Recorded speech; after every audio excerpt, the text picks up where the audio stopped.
আসসালামু আলাইকুম রহমতুল্লাহি ওয়াবারাকাতু।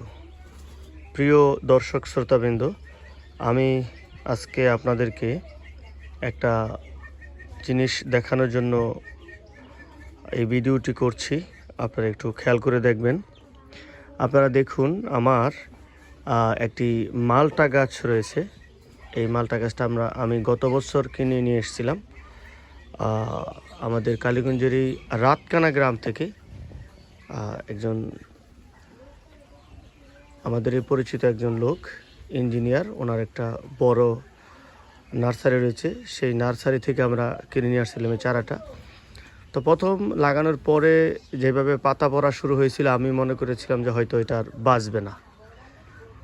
পরে একটা ছোট ইসের মধ্যে ছিল, তারপরে আমি এটাকে একটা বড় ইসের মধ্যে রাখি। একটা ড্রামের অর্ধেক কেটে অর্ধেকের মধ্যে এটাকে আপনার রাখি। আর এর মধ্যে জৈব সার দিই, যেগুলো আপনার হাঁস মুরগির বিষ্ঠা, গরুর গোবর, এরকম জৈব সার দিই। জৈব সার দেওয়ার ফলে যেটা হয় সেটা হলো, এটার মধ্যে পাতা নেই, পাতা তেমন নেই বললেই চলে, অল্প দু একটা পাতা আছে। কিন্তু এইটার প্রত্যেকটা জায়গায়, প্রত্যেকটা ডালের মাথায় এত পরিমাণে আপনার ফুল হয়, আপনারা দেখতে পাচ্ছেন।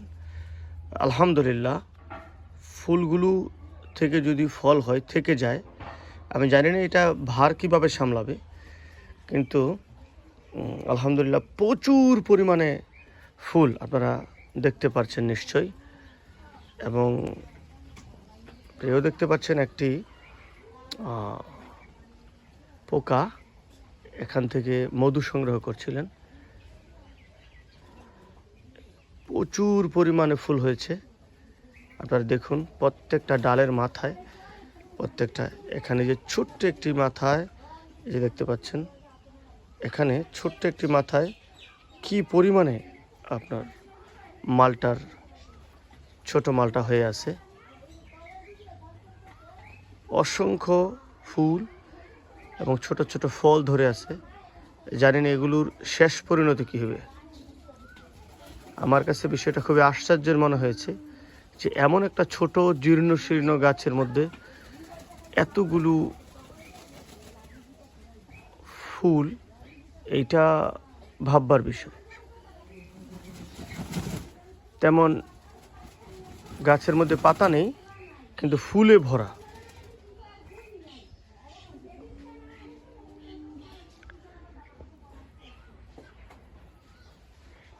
আপনারা দেখতে পাচ্ছেন।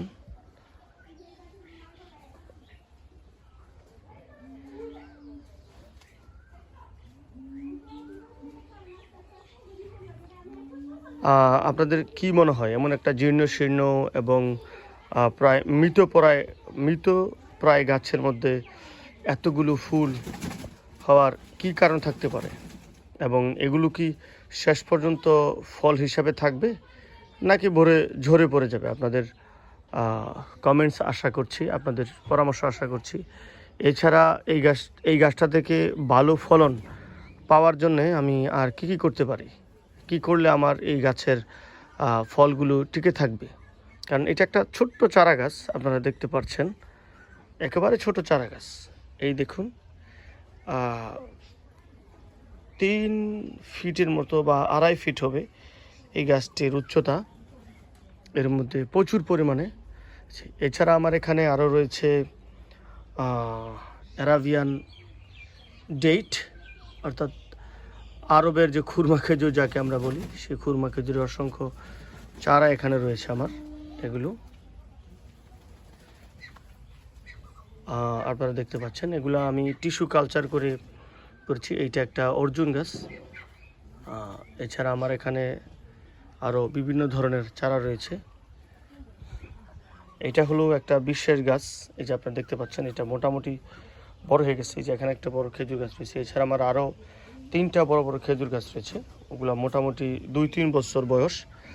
আপনারা এখানে একটা গাছ দেখতে পাচ্ছেন, বিশেষ গাছ, এইটাকে বলা হয় বক্স নাট। আপনারা গাছটাকে দেখতে পাচ্ছেন, এটা হলো বক্স নাট।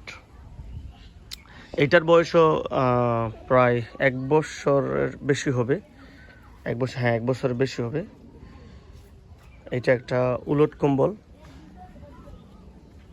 এছাড়া আমার অসংখ্য উলট কম্বল গাছ রয়েছে।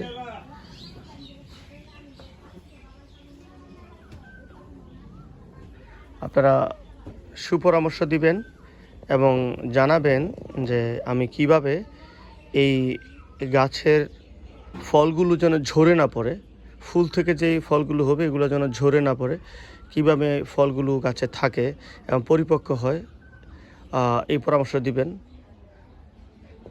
আমরা দেখতে পাচ্ছি একটি পোকা, সম্ভবত ছোট্ট মৌমাছি অথবা গুণ পোকা বলি আমরা, এই ধরনের একটি পোকা মধু সংগ্রহ করছে ফুল থেকে। সুবহানাল্লাহ, সুবহানাল্লাহ বিহামদি।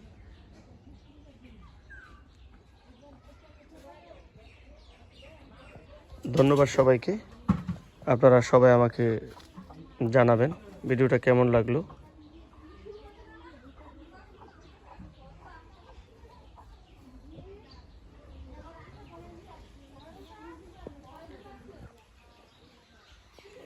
আসসালামু আলাইকুম রহমতুল্লাহি ওয়া বারাকাতুহু।